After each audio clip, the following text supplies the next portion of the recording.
में आपका स्वागत है। आज हम आपको शारीरिक शिक्षा एवं योग विषय के अंतर्गत तकनीकियों तथा युक्तियों का विकास, देखिए चैप्टर के वापस हम यूनिट सेकंड पर आ रहे हैं। इसका एक चैप्टर है यूनिट सेकंड का, 3 चैप्टर है, उसमें 30 नंबर का चैप्टर है तकनीकी एवं युक्तियों का विकास। यह खेल से रिलेटेड है, अर्थात शारीरिक शिक्षा एवं योग जो विषय है, जो पेपर है, इसके अंतर्गत शारीरिक शिक्षा का ये चैप्टर है। देखिए होता क्या है, तकनीकी नाम इसका तकनीकी है। तकनीकी मीन्स एक मेथड, एक टेक्निक, किस तरह का आपका एक स्टाइल, उस मेथड, स्टाइल, टेक्नोलॉजी, ये सारी बातें इस तकनीकी के अंतर्गत आती हैं। तो यह सिखाया जाता है कि तकनीकी है क्या। पहले तो इसको समझे तकनीकी है क्या। तो विभिन्न खेल क्रियाओं में विभिन्न प्रकार की तकनीकियां सम्मिलित होती हैं। जब हम खेल खेलेंगे तो उसमें विभिन्न प्रकार की गतियां होती हैं। खेलना, उसमें जिस खेल को खेल रहे हैं उसके अंतर्गत उन्हें लक्ष्य निर्धारित करना है, हमको किस तरह से उस लक्ष्य पर पहुंचे, उन्हें हम कामक क्रियाएं कहते हैं, जो कि खिलाड़ी के खेल प्रदर्शन, खेल गतियों एवं क्रियाओं की क्षमताओं पर निर्भर करता है। ये सभी कारक ट्रेनिंग की संपूर्ण क्रिया के लिए महत्वपूर्ण माने जाते हैं। कौन से कारक? खेल प्रदर्शन पे, खेल गतियों एवं क्रियाओं की क्षमताओं पर निर्भर करता है, और ये कामक क्रियाएं खिलाड़ी के अंतर्गत आती हैं। अब कामक क्रियाएं क्या है कि प्रत्येक जो खेल रहा है खिलाड़ी, उसके अंदर अपने नेचर, मांसपेशियों के द्वारा जो काम किया जा रहा है, जो क्रियाएं की जा रही है, वो कामक क्रियाएं। अब उसमें प्रदर्शन आपका कैसा है, तकनीकी आपकी कैसी है, उस बात पर डिपेंड करता है कि तकनीकी के अंदर तकनीकी एक लक्ष्य निर्धारित करती है कि हमें इस तरह की टेक्निक से फला हमें गेम पर विजय हासिल करनी। खेलने को तो सभी खेलते हैं, लेकिन तकनीक अलग है। तकनीकी मतलब लक्ष्य का निर्धारण। जैसे जब हम वेट लिफ्टिंग करते हैं तो उसमें तकनीकी हमारी उस वेट को किस अंदाज में हम एक साथ ऊपर उठाने के लिए, अर्थात क्लीन एंड जर्क, वो उसका एक तरह से तकनीक होती है। और ऐसे ही एथलेटिक्स में शॉटपुट और अन्य जो दलीय गेम है, दल बनाकर, जैसे खो खो है, कबड्डी है, जो दल बना के खेले जाते हैं, उनमें विभिन्न प्रकार की तकनीकों को सीखना पड़ता है। कबड्डी बहुत आसान गेम लगता है, खो खो बहुत आसान गेम लगता है, लेकिन इसमें तकनीकी के साथ ही आप उस गेम को जीतने की प्रतिभा प्राप्त कर सकते हैं। तकनीकी नहीं है तो उस गेम को आप नहीं जीत सकते। तकनीकी एक गावक विधि है जो मूलभूत रूप से एक मॉडल के रूप में होती है। तकनीकी मॉडल, जैसे जो आप जिसको ट्रेंड कर रहे हैं वो एक और मॉडल हो, तो उसकी तकनीक से आपको विजय हासिल होगी ही। तो एक मॉडल है आपके लिए, आइडियल इसको कहते हैं, ठीक है। इस मॉडल को मौखिक, यांत्रिक और गणितीय रूप में प्रदर्शित कर सकते हैं। इस तकनीक का अपना एक इतिहास है, जिसे खिलाड़ी लंबी अवधि तक खेल तकनीक के साथ में जुड़ा। इस प्रदर्शन से कौन सी से तकनीकी के माध्यम से जो प्रदर्शन करता है, उससे लंबे समय तक वह अपने लक्ष्य तक वर्क करता रहता है। अन्यथा आपको थोड़ी देर में होने से रहता है, लेकिन उनको बताया कि इस तकनीक तकनीक से आप थकोगे नहीं, पहले स्लो चले उसके बाद में फास्ट हो कह सकोगे। तो वो सारी तकनीकी उसको लंबे समय तक प्ले करने में मदद करती है। तकनीकी एक व्यक्तिगत तरीके से स्टाइल के रूप में परिणत, स्टाइल आपकी स्टाइल जो है वो आपकी तकनीकी ही कहलाती है। जिस अंदाज में, जिस क्षमता से, जिस योग्यता से आप खेल में एक अपना पारंगतता दिखाते हैं, अपने आप को एक मैच्योरिटी दिखाते हैं, वो सब कुछ तकनीकी के अंतर्गत ही आता है। जिसमें खिलाड़ी द्वारा सब किसी तकनीक को प्रदर्शन करने का अपना एक तरीका है, उसकी एक स्टाइल है, तकनीकी एक स्टाइल है जिसमें प्रत्येक खिलाड़ी अपने अंदाज में खेल को खेलता है। देखा आपने क्रिकेट में धोनी का हेलीकॉप्टर शॉट, अरे किसी पे नहीं है वो उसकी स्टाइल, आउट हो जाए, लेकिन शॉट उसे अंदाज में हेलीकॉप्टर। ऐसी ही प्रत्येक खिलाड़ी अपनी तकनीकी से, जहां ग्रुप में खेल रहे हैं वहां पर एक ही तकनीक बनाई जाती है, लेकिन जहाँ इंडिविजुअल किसी को अपनी पहचान बनानी है तो उसको अपनी स्टाइल, अपनी तकनीकी निर्धारित करनी पड़ेगी।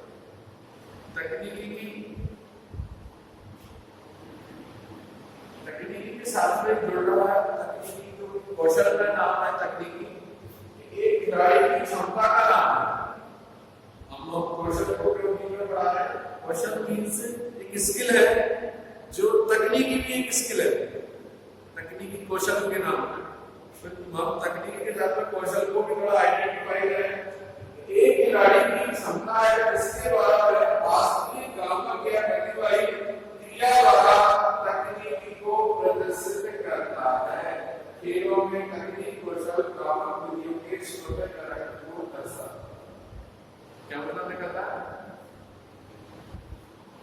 जो काम क्रिया है, यानी जो आप वर्क करके मूवमेंट से एक कार्य करते हैं, उनका स्वतः करें, आप उसको अपने अंदाज में किस तरह से प्रदर्शित कर रहे हैं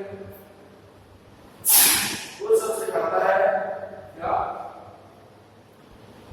तो खिलाड़ी की क्षमता का नाम है तकनीकी कौशल, जिसके द्वारा है वास्तविक काम या प्रतिभागी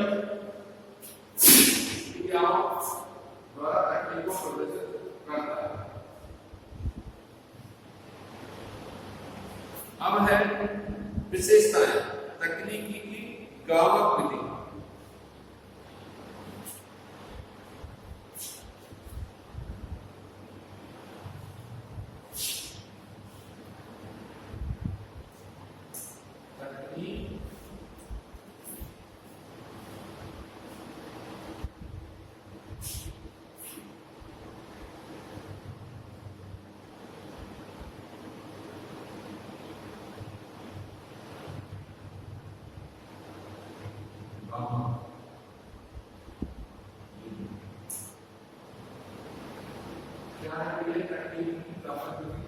तकनीकी की गावक विधि से तात्पर्य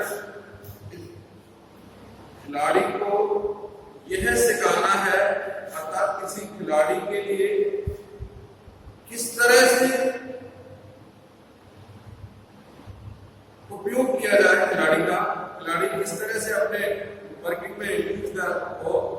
और गावक विधि से तात्पर्य तकनीकी ट्रेनिंग के उद्देश्य की पूर्ति किसी कार्य को करने के लिए करना अति आवश्यक है। यानी आप तकनीकी ट्रेनिंग में उद्देश्य की सबसे बड़ी बात है कि क्षमता है और यह क्या है, लक्ष्य की प्राप्ति कराना, तो अपने उद्देश्यों की पूर्ति कराए। तकनीकी की गावक विधि है उद्देश्यों की पूर्ति कराना, जो लक्ष्य है उसकी हमें पूर्ति कराना क्या काम है तकनीकी की गावक विधि का। फिर है गावक समन्वय। गावक समन्वय से तात्पर्य है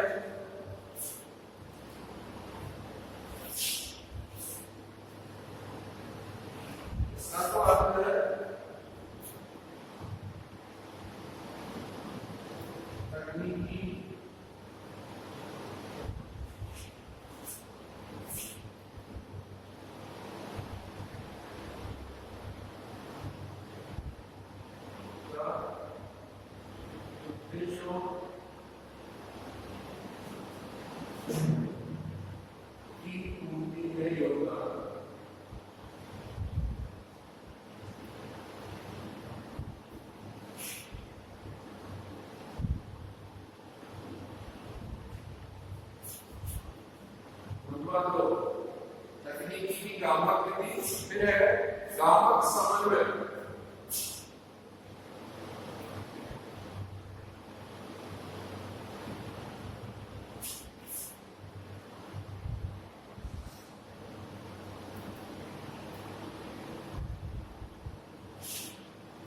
गामक समन्वय से तात्पर्य है कि तकनीकी और गामक विधि के निर्धारण के पश्चात सिखाई गई जो तकनीकी आपको सिखाई है उसको आप किस तरह से यूज में ले रहे हैं,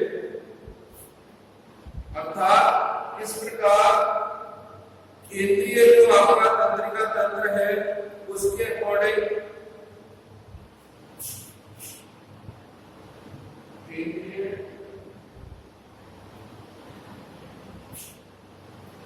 तंत्रिका तंत्र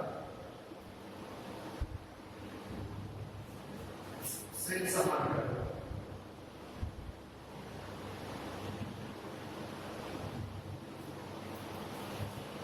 केंद्रीय तंत्रिका तंत्र से समन्वय और फिर है गामक विधि सीखने की प्रक्रिया।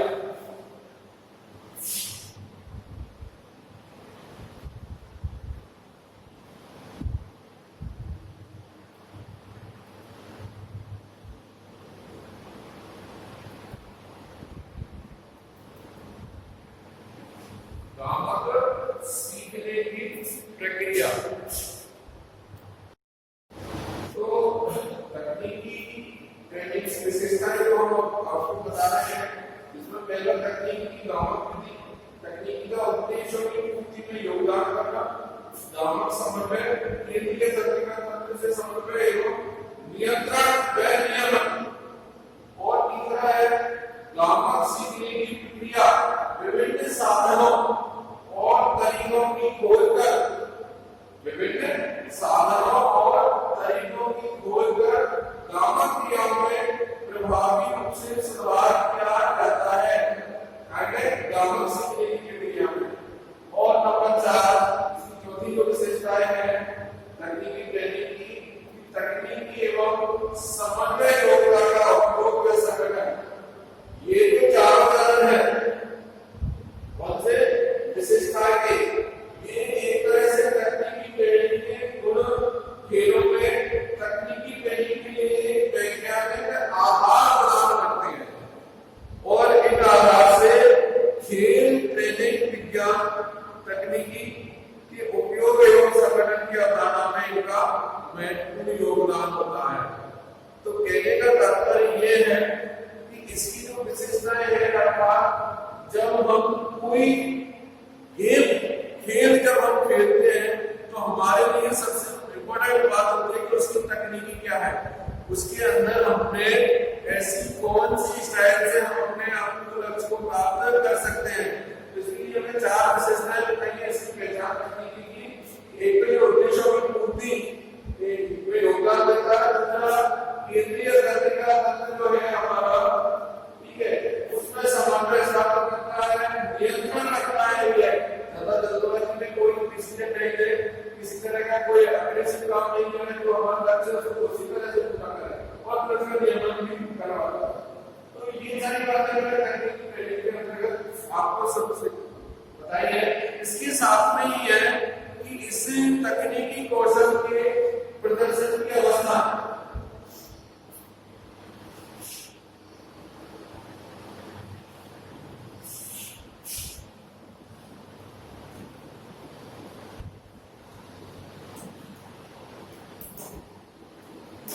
तकनीकी जो कौशल है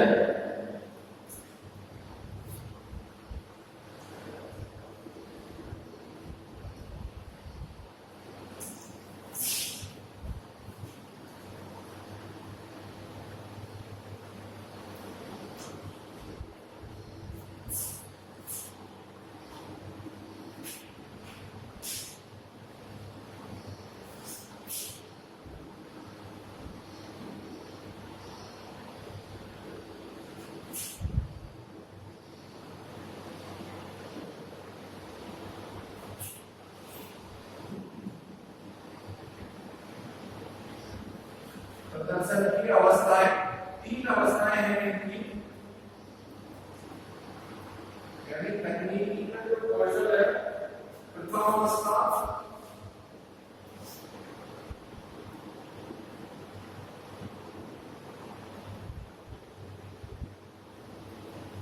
ये अवस्था ऐसी है कि इसमें खिलाड़ी खेल जब खेलता है पूरी एनर्जी के साथ खेल खेलता है, उसमें वह बहुत कुछ सीखने की कोशिश करता है और खिलाड़ी किसी भी गति का, मतलब कोई गति पर ज्यादा नियंत्रण नहीं रहता।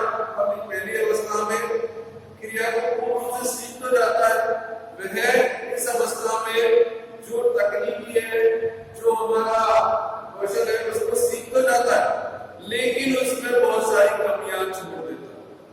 अर्थात जिसको सीखा हुआ है उसको पूरे मनोयोग से कर देता है, लेकिन इसकी जो बारीकियां हैं वो इसके पकड़ में, पहले जो स्टेज है, प्रथम जो अवस्था है, उसमें जटिलता, कौशल की गति की जो जटिलता है, उदाहरण के तौर पर जैसे बांस को कूद रहा, बांस से कूदे तो उसको मैं पकड़ तो लेता है बांस को, लेकिन कितने दूरी पर कूदना है, कितना उसको मोड़ना है, इसकी जो बारीकियां हैं उसको वह समझ नहीं पाता है।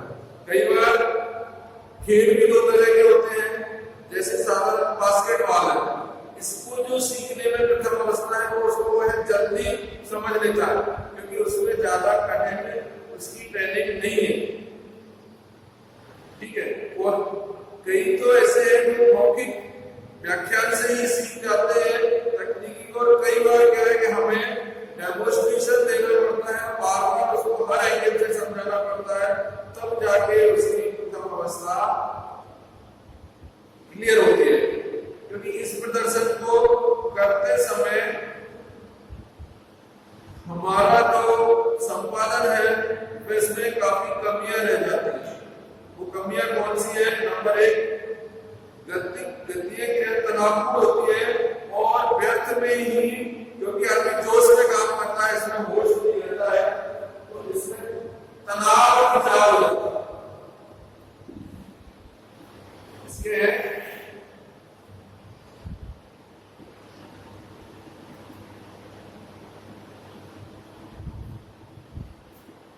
प्रथम अवस्था में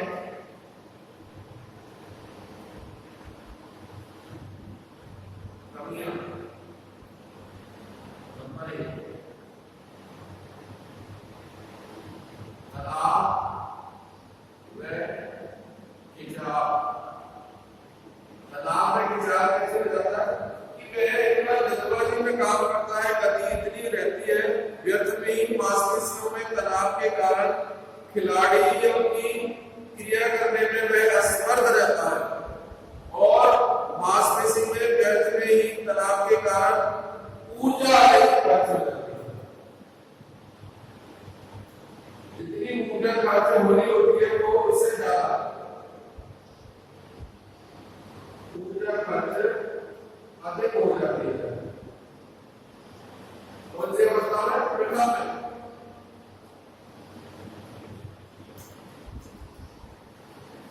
नंबर 2,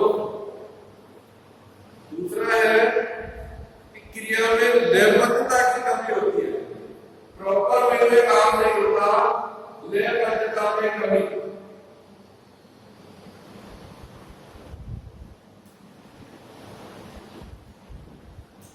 लयबद्धता में कमी हो जाती है, बल उपयोग त्रुटिपूर्ण होता है, झटके के साथ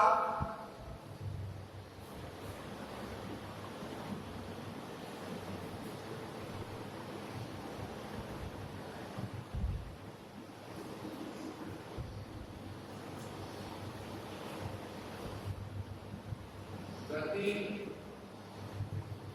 होती है जो हानिकारक है।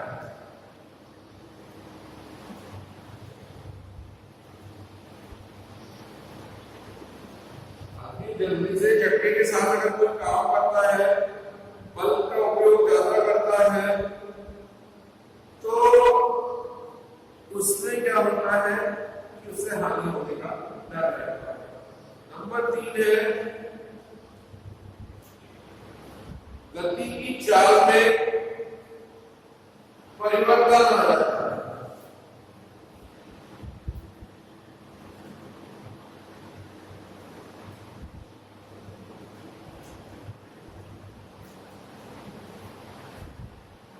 क्योंकि ऊर्जा ज्यादा खर्च हो जाने पर उसकी जो चाल है गति की वो कम हो जाती है। गति या व्यर्थ में मांसपेशियों में तनाव आ जाता है और शरीर दृढ़ता के कारण प्रभावी रूप बल का प्रभावी रूप उत्पन्न नहीं होता है।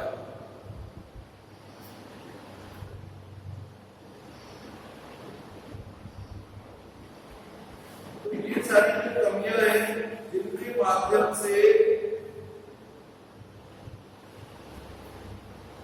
प्रथम अवस्था में आदमी को जब हम खेलने की कौशल को हम प्रयोग कर देते हैं, इम्प्लीमेंट में लाते हैं, तो ये सारी जो कमियां हैं वो हमें नजर आगे लग जाती हैं। देखिए, प्रथम अवस्था में कौशल को प्रदर्शन करने के लिए प्रथम अवस्था का जो तकनीकी कौशल के प्रदर्शन है उसमें कुछ सुझाव दिए हैं। वो सुझाव है, नंबर 1, खिलाड़ी को वर्तमान ट्रेनिंग स्थिति का विश्लेषण करना चाहिए। कहने का तात्पर्य यह है कि जो खिलाड़ी है उसको यह एहसास होना चाहिए कि वह जो विधि अपना रहा है, जो टेक्निक अपना रहा है, उसमें उसको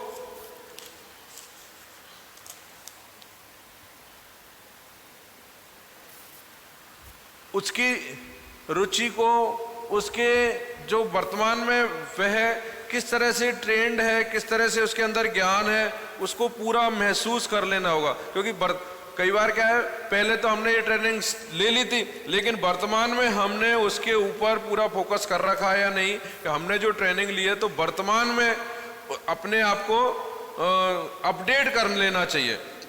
ठीक है, और उसमें मनोवैज्ञानिक तौर पर अपने आप में ये गुण विकसित करना चाहिए कि मैं इस ट्रेनिंग में जो हमारा है वर्तमान ट्रेनिंग, उसमें अपने आप में वह कहाँ खरा उतर रहा है, यानी अपना आत्म मूल्यांकन जरूरी है। नंबर 2, सहज परिस्थितियों में अभ्यास। देखिए, कई बार क्या होता है, आदमी के ऊपर प्रेशर रहता है, दबाव रहता है कि तुझे तो ये काम करना ही है और एक बार में ही सफल होना है, वो संभव नहीं है। प्रथम अवस्था है ये तकनीकी कौशल के प्रदर्शन की, तो इसके लिए जो सुझाव नंबर 2 है वो ये कहता है कि जो काम वह कर रहा है उसमें परफेक्शन इतना नहीं कि हमें अभी सफलता मिल जाएगी, क्योंकि इस तरह की अगर सोच करके चलोगे आप तो कई बार क्या होता है कि जो एनर्जी होती है, जो ऊर्जा होती है, वो पूरी तरह नहीं निकल पाती, उसमें वह थोड़ा सा दबाव महसूस करता है कि यार कहीं गलत ना हो जाए। तो ये प्रथम अवस्था है, इसमें आप पूरा अपने आप को ये जरूर विश्लेषित करते रहें कि हम वर्तमान में किस तरह से अपने आप को यहाँ आइडेंटिफाई कर रहे हैं, और साथ में ही छोटे छोटे उपकरणों से, छोटे छोटे उससे आप अपने आप में इस ट्रेनिंग को प्रभावी बना सकते हैं, सहज परिस्थितियों में, दबाव नहीं किसी तरह का।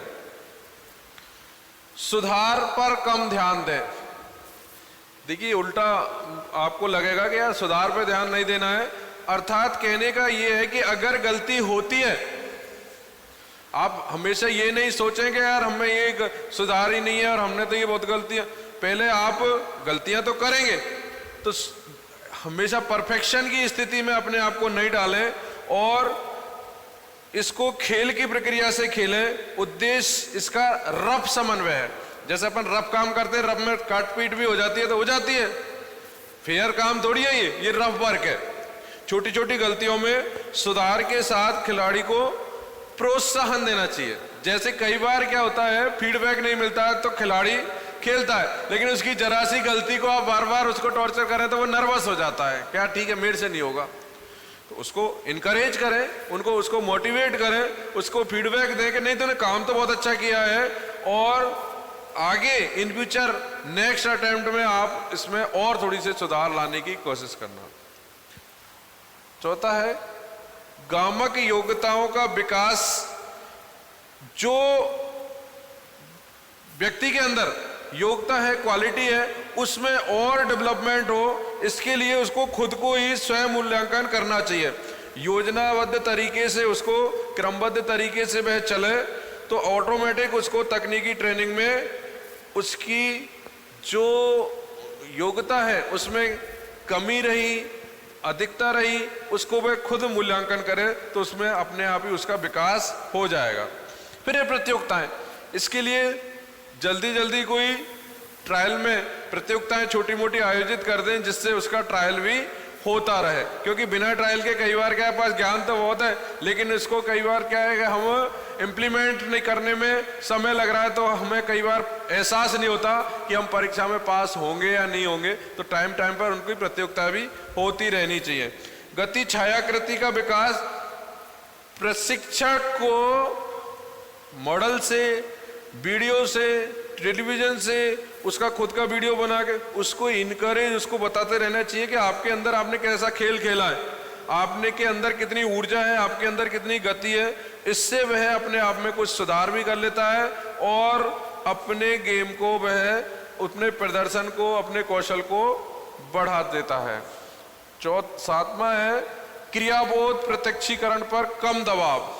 क्रियाबोध प्रत्यक्षीकरण से तात्पर्य है यह तकनीकी का सबसे महत्वपूर्ण बात है कि जिसमें खिलाड़ी गुणात्मक और मात्रात्मक पहलू निर्धारित करने में सक्षम नहीं रहता है इस समय, तो उसे कौशल के लिए मानसिक चिंतन करने के बारे में कहा जाता है। उससे कहा जाता है कि तुम यार अपने आप में सोचो, चिंतन करो कि आप में कहाँ कमियां रही। लेकिन खिलाड़ी को गलती सुधार या बिल्कुल सही करने पर जोर देना उचित नहीं है। अर्थात क्रियाबोध प्रत्यक्षीकरण पर कम दबाव देना चाहिए। उस ओवरऑल इन सारी बातों में एक ही बात कही है कि पहली अवस्था ऐसी है जिसमें उसको, जो खिलाड़ी है जो खेल खेलने की भावना से उतर रहा है, उसको मोटिवेट करना चाहिए, उसको पूरी तरह से सुधार हो जाएगा, पूरी तरह से वह फिट हो जाएगा। इस तरह के सोच लेकर, इस तरह के भाव लेकर उससे अपेक्षा नहीं करनी चाहिए, क्योंकि वह पहली अवस्था में उतर रहा है। उस समय उसमें कमियां तो होंगी लेकिन उन कमियों को ज्यादा हाईलाइट नहीं करना चाहिए। धन्यवाद।